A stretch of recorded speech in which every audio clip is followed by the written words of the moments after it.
नमस्कार, हरियाणा विशेष में स्वागत है आपका। मैं हूं आपके साथ रंजना सिंह राठौड़। बुलेटिन की शुरुआत करेंगे। विधानसभा में कांग्रेस के अविश्वास प्रस्ताव को पस्त करने के बाद सरकार के मंत्री और सांसद आत्मविश्वास से लबरेज नजर आ रहे हैं।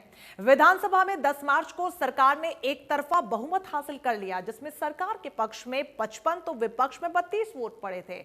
और अब सरकार की तरफ से कहा जा रहा है कि कांग्रेस का खुद का विश्वास डिगा हुआ है, वो बेमतलब सरकार को गिराने की कोशिश कर रही है। कैसे अविश्वास प्रस्ताव गिरने के बाद भी गरमा रही है सियासत, इस रिपोर्ट के जरिए आपको समझाते हैं।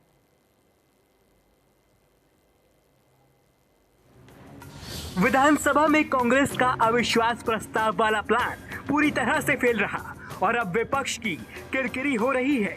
सरकार की तरफ से कांग्रेस को अब अविश्वास प्रस्ताव को लेकर खरी खोटी सुनाई जा रही है। इसी कड़ी में केंद्रीय राज्य मंत्री रतनलाल कटारिया ने नेता विपक्ष भूपेंद्र सिंह हुड्डा को आड़े हाथों लिया। ऐसा है कि आजकल हुड्डा साहब का विश्वास डिगा हुआ है।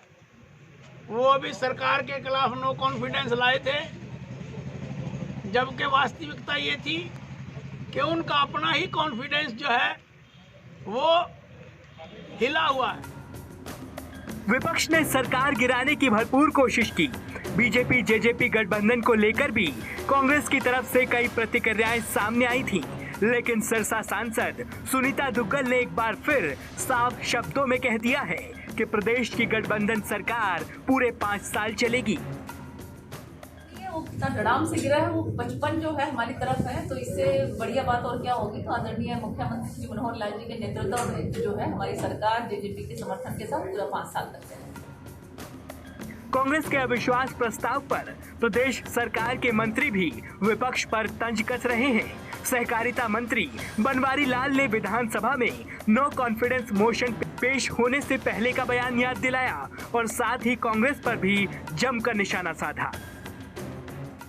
देखो, कांग्रेस को तो कुछ नहीं मिला। कांग्रेस को तो मेरे ख्याल से निराशा ही हाथ लगी है, जबकि पहले लग रहा था कि सरकार को कहीं खतरा नहीं है। और आपने मेरे से पहले पूछा था, तब भी मैंने यही कहा था कि सरकार बिल्कुल सेफ है, सरकार को किसी तरह की कोई खतरा नहीं है, और वो आपने देख भी लिया।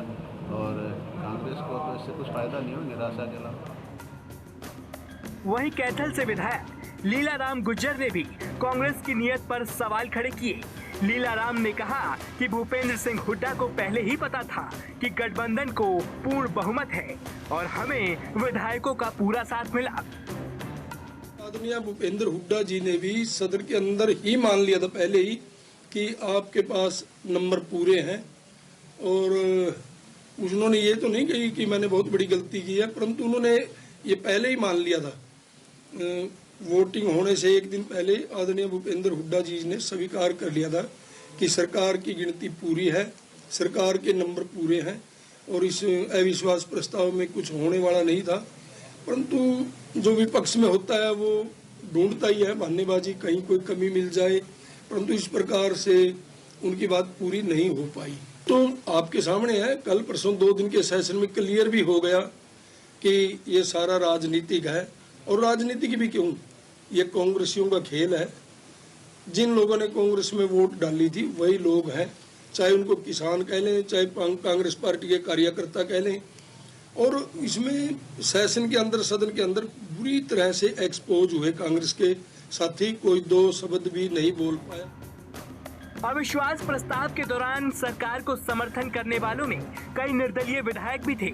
इनमें से एक नीलोखेड़ी से निर्दलीय विधायक धर्मपाल गोंदर हैं, जिन्हें करनाल के निसिंग में गौशाला के एक कार्यक्रम में पहुंचना था, लेकिन कार्यक्रम में लोगों ने पहले ही काले झंडे दिखाकर विरोध करना शुरू कर दिया, क्योंकि गोंदर ने सरकार के पक्ष में वोट किया है। जैसा गौशाला का प्रोग्राम है, ये किसी का अपना प्रोग्राम नहीं है, ये सिर्फ गौशाला का ही प्रोग्राम है। ये सिर्फ हम तूड़ी के लिए और इसके लिए वार्षिक उत्सव बनाते हैं। विधायक जी आए नहीं है, बाहर है, कोई नहीं आएगा। धर्मपाल गोंदर ने नलका नीलोखेड़ी की जनता के साथ विश्वासघात किया है।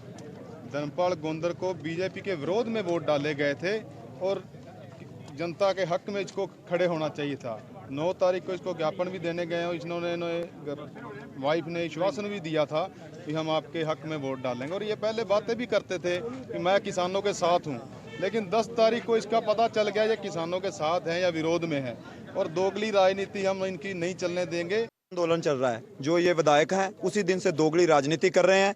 ये कभी तो अपनी वीडियो डालकर बोलते हैं हम किसानों के साथ हैं, लेकिन सपोर्ट ये बीजेपी की करते हैं। अगर पहले दिन से विधायक और एमपी किसानों के साथ होते, आज इस आंदोलन का हल हो गया होता। जो हमारे 400 से ऊपर किसान शहीद हो गए हैं, 4 महीने से किसान अपनी खेती छोड़ के, अपने बच्चे छोड़कर वहां बैठे हैं, हमें बैठना ना पड़ता। खैर जो भी हो, विधानसभा में सरकार ने स्पष्ट बहुमत हासिल कर लिया है। किसान आंदोलन को लेकर कांग्रेस लगातार हमलावर है और लंबे समय से विधानसभा में अविश्वास प्रस्ताव लाने की तैयारी की जा रही थी, लेकिन अब कांग्रेस की ये सियासी चाल पूरी तरह से असफल हो चुकी है और बीजेपी नेताओं के चेहरे पर इसकी खुशी भी साफ देखी जा सकती है। Bureau report, India news, Haryana. और अब बात बजट की, जहां पर कैबिनेट मंत्री मूलचंद शर्मा ने नए बजट की जमकर तारीफ की है और तारीफ करते हुए कहा कि कोरोना काल के बाद जो बजट प्रदेश के मुख्यमंत्री ने प्रदेश को दिया है वो प्रदेश के हित में है। वहीं भूपेंद्र सिंह हुड्डा को आड़े हाथों लेते हुए उन्होंने कहा कि विपक्ष का धर्म निभाना है, वहीं वो बजट को गलत बता रहे हैं। पूर्व मुख्यमंत्री की विपक्ष की भूमिका निभाना उनका कर्तव्य है, धर्म भी है। और मनोहर के नेतृत्व में सबका साथ सबका विकास और कोविड के हालात में जो बजट प्रदेश के मुख्यमंत्री आए वो प्रदेश के हित में है, सबको इसका लाभ मिले। हरियाणा के खेल एवं युवा मामले मंत्री सरदार संदीप सिंह ने कहा कि खिलाड़ियों के चयन में अब एसोसिएशन और फेडरेशन का भेदभाव सहन नहीं होगा। योग्यता को दरकिनार करके भाई भतीजावाद और सिफारिश खिलाड़ियों को भर्ती कराने वाली एसोसिएशन और फेडरेशन के खिलाफ सख्त कार्रवाई की जाएगी। वो पिछले 3 महीने से इस योजना पर काम कर रहे हैं। खेल मंत्री संदीप सिंह मार्केंडेश्वर हॉकी स्टेडियम में जब junior academy national hockey championship के लिए चयनित हुए 18 लड़कियों से मिलने के लिए पहुंचे थे।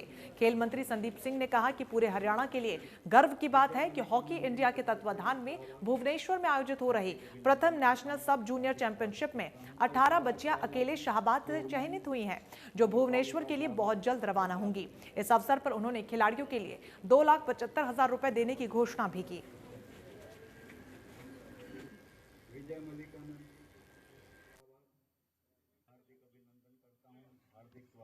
ये फेडरेशन जो है ये सही है, सरकार सही नहीं है, लेकिन जब अब मैं सरकार में आया मुझे पता लग रहा है कि ये फेडरेशंस का बहुत बड़ा रोल है खिलाड़ियों को आगे पहुंचाने का। सरकार के साथ पैरेलल अच्छा काम करेंगी तो बच्चों की लाइफ बनती है। हमारे केंद्र के मंत्री स्पोर्ट्स मिनिस्टर माननीय किरण रिजिजू जी ने एक शब्द कहे थे कि जब फेडरेशन चलती है तो सरकार को पैरेलल चलना पड़ता है और सरकार चलती है तो फेडरेशन को पैरेलल चलना पड़ता है। जब दोनों चलेंगे तो खिलाड़ियों का भविष्य बनता है। ये बात स्टेट की जितने भी फेडरेशन हैं, मीडिया के माध्यम से कहना चाहता हूं कि कृपया करके खिलाड़ियों के भविष्य के साथ ना खेलें। ये सुबह शाम मेहनत करते हैं, ये बारिश नहीं देखते, धूप नहीं देखते, सर्दी नहीं देखते, मेहनत करते हैं। इसकी मेहनत को जाया ना जाने दें और जो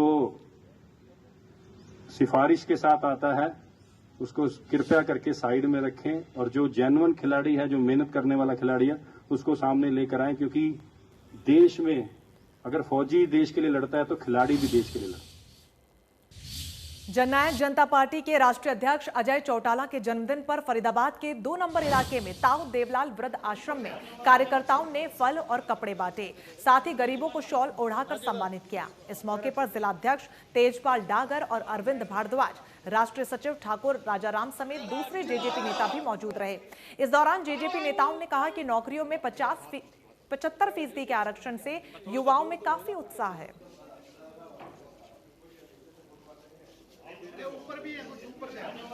आदरणीय डॉक्टर अजय सिंह चौटाला जी का आज 60वां जन्मदिन है। उन्होंने हमेशा ही किसान, मजदूर, व्यापारी का, मेरे वर्ग का साथ दिया। चाहे अजय सिंह चौटाला जी सत्ता में रहे हों, चाहे विपक्ष में रहे हों, उन्होंने हमेशा 36 बरादरी का भला किया। आज हमारी पार्टी ने एकजुट होकर हमेशा पार्टी 2001 से ही उनका जन्मदिन मनाती आ रही है। जननायक जनता पार्टी के राष्ट्रीय अध्यक्ष डॉक्टर अजय सिंह चौटाला जी का आज जन्मदिन है। इस उपलक्ष्य में हमारी जननायक जनता पार्टी की फरीदाबाद की सारी टीम जन्मदिन मनाने के लिए वृद्धाश्रम ताऊ देवीलाल पहुंची है। आज जो हमारा नगर निगम फरीदाबाद N90 के जो सफाई कर्मचारी हैं उनको भी हम सम्मानित करेंगे। हम सामाजिक कार्य करके उनका जन्मदिन मना रहे हैं और उनके जन्मदिन को युवा प्रेरणा दिवस के रूप में भी मनाया जा रहा है, क्योंकि अभी उनके कहने के अनुसार दुष्यंत चौटाला जी के प्रयासों से हरियाणा प्रदेश के नौजवानों को 75% आरक्षण प्राइवेट कंपनियों में मिला, इसलिए उसे युवा प्रेरणा दिवस के रूप में मनाया जा रहा है। और सामाजिक काम करते हुए यहाँ हम वृद्धाश्रम, ये क्योंकि स्वर्गीय जननायक ताऊ देवीलाल जी के नाम से वृद्धाश्रम है, इसीलिए यहाँ पर फल बांटने और बुजुर्गों का आशीर्वाद लेने हम आए हैं। और इसके बाद बीके हॉस्पिटल जाएंगे, वहाँ सफाई कर्मचारी जो हैं उन्हें सम्मानित किया जाएगा हमारी पार्टी की तरफ से। तो इस तरह के सामाजिक कार्य करके हम उन्हें जन्मदिन की बधाई दे रहे हैं। और अब बात कोरोना महामारी की, जहां पर भारत में एक बार फिर से कोरोना तेजी से आगे बढ़ रहा है।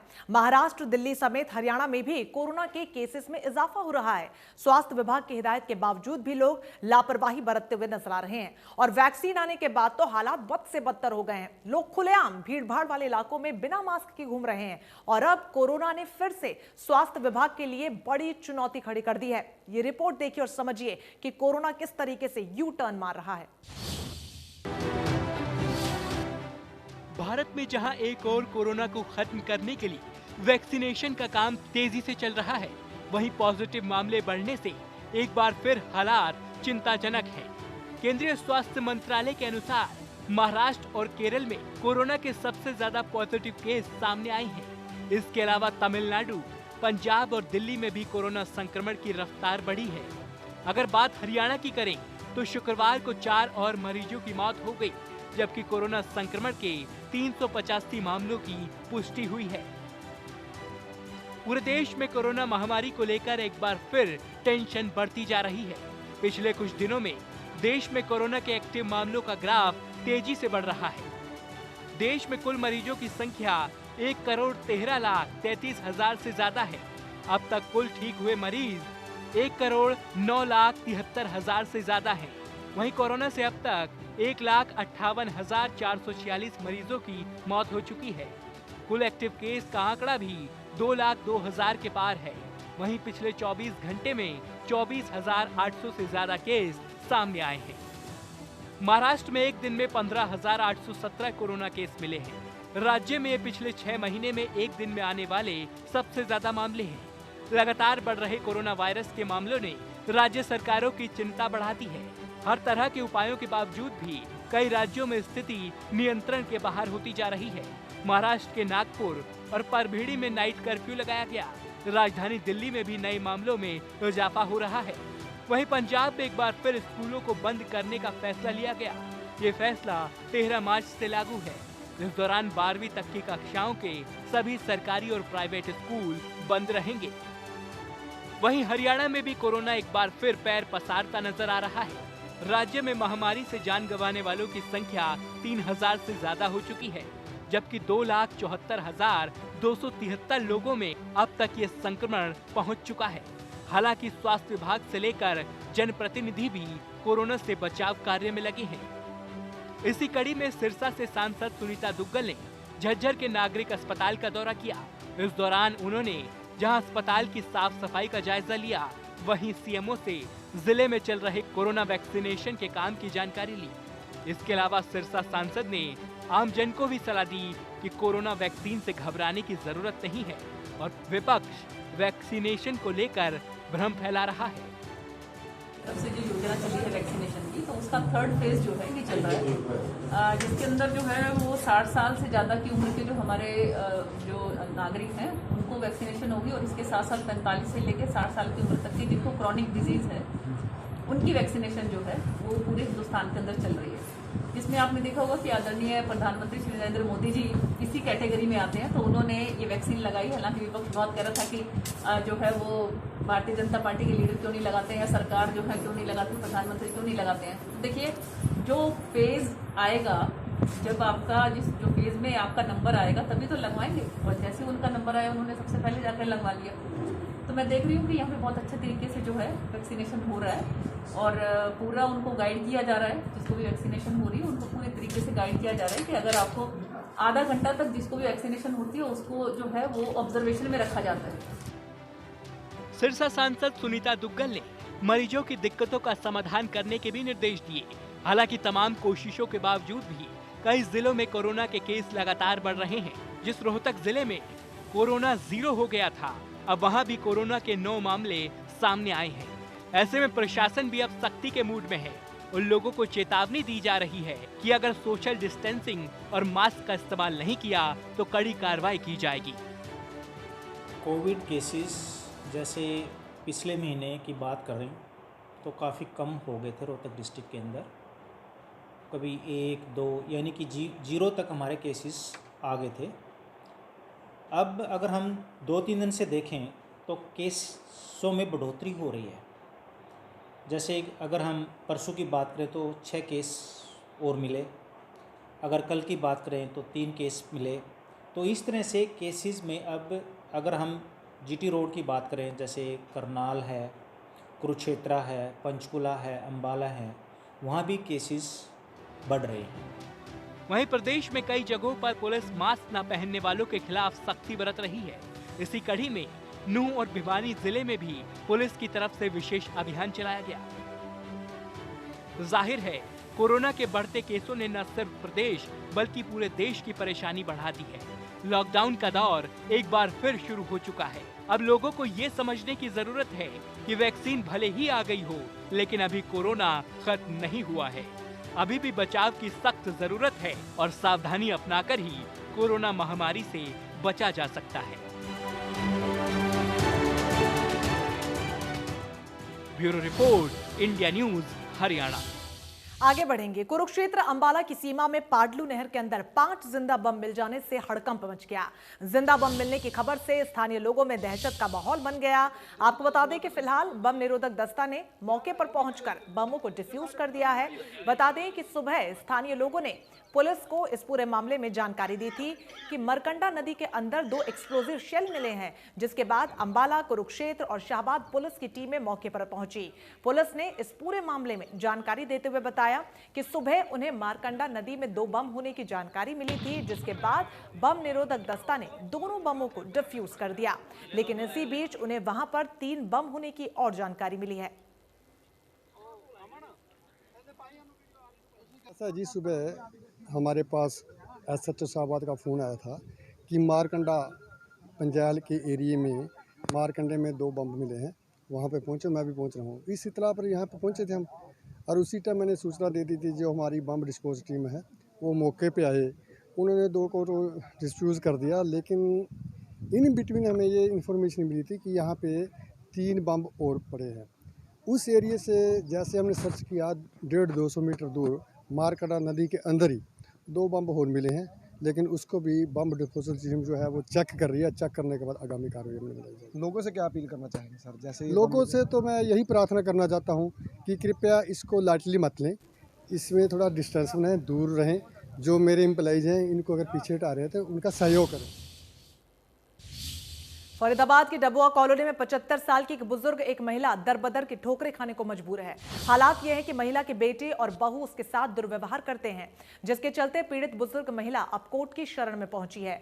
पीड़ित बुजुर्ग महिला ने बताया कि उसका बड़ा बेटा जुआ सट्टा जैसे गलत कामों में है और छोटा बेटा ड्राइवर है। महिला का आरोप है कि उसका बड़ा बेटा और बहू जमीन और जायदाद हड़पने के लिए उसके साथ गाली गलौज करते हैं और मारपीट भी करते हैं। पीड़िता ने यह भी बताया कि कभी कभार तो वो उसे घर से भी बाहर निकाल देते हैं। इन सब अत्याचारों की शिकायत महिला ने पुलिस में कमिश्नर स्तर तक की है, लेकिन कोई कार्रवाई नहीं हुई है। ऐसे में अब न्याय पाने के लिए वो कोर्ट की शरण में पहुंची है।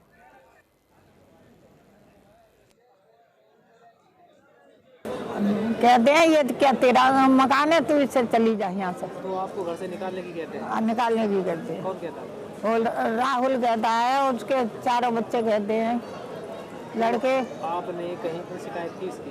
की थी, डबुआ में की थी, 3 बार गई, कोई सुनाई नहीं करी। वो जुआ सट्टे शराब का काम करते हैं। वो जाती है, उन्हें मंथली जाती है और उनको SHO को अब बैठी हूँ मैं कोर्ट में। अच्छा, कोर्ट में क्या करने आए हो आप? कोर्ट में तो मैं अपनी समस्या के कारण कि ये कैसा भी मैं इन्हें घर से बाहर करूँ। किनको? अपने लड़के को, बड़े वाले को मैं निकालना चाहती हूँ उनके। बड़े वाले कितने लड़के हैं आपके पास? मेरे 2 लड़के हैं, एक बड़ा है कैलाश, छोटा है सोनू, और उसके वो नाती हैं 4 बड़े वाले के लड़के। तो आप किनको निकालना चाहते हो? वो उन्हीं के। तो वहीं सोनीपत के गांव गोपालपुर में शादी की शहनाई की जगह गोलियों की गूंज सुनाई दी। बताया जा रहा है कि गोपालपुर गांव में 14 मार्च को शादी थी, लेकिन शादी के दौरान ही महिला संगीत में किसी बात को लेकर झगड़ा हो गया और उसके बाद गोलियां चल गईं, जिसके बाद गोली एक लड़की को भी लगी और उसके 2 चचेरे भाइयों को भी गोली लगी। घायलों का इलाज रोहतक पीजीआई में चल रहा है। फिलहाल पुलिस मौके पर पहुंचकर मामले की जांच में जुट गई है। पड़ोस में रहने वाले एक युवक पर फायरिंग का आरोप भी लगा है। बताया जा रहा है कि युवक अपनी रिवॉल्वर लेकर आया और गोलियां चला दी। फिलहाल खरखोदा पुलिस मौके पर पहुंचकर मामले की तफ्तीश में जुट गई है। वैसा मेरा नाम सुमित है और मैं गांव गोपालपुर का निवासी हूं और 15 मार्च को मेरी सिस्टर की शादी है, तो उसके दौरान यहाँ पे लेडीज संगीत चल रहा था, तो एक पड़ोस का एक युवक अपनी रिवॉल्वर लेके आया और वहाँ पे फायरिंग शुरू कर दी। उसमें हमारे को CHC खरखोदा से सूचना मिली थी कि भाई 2 लड़के गोली लगने से एडमिट हैं, तो हम खरखोदा CHC पहुँचे। उसके बाद हमने उनकी स्टेटमेंट ली और रात को ही FIR लॉन्च कर दी थी और फिर मौका पर आए तो पता लगा कि भाई इनकी शादी समारोह था। जो चलिए इसी के साथ फिलहाल के लिए इस बुलेटिन में बस इतना ही, लेकिन लगातार बड़ी खबरों के लिए आप बने रहिए हमारे साथ। नमस्कार।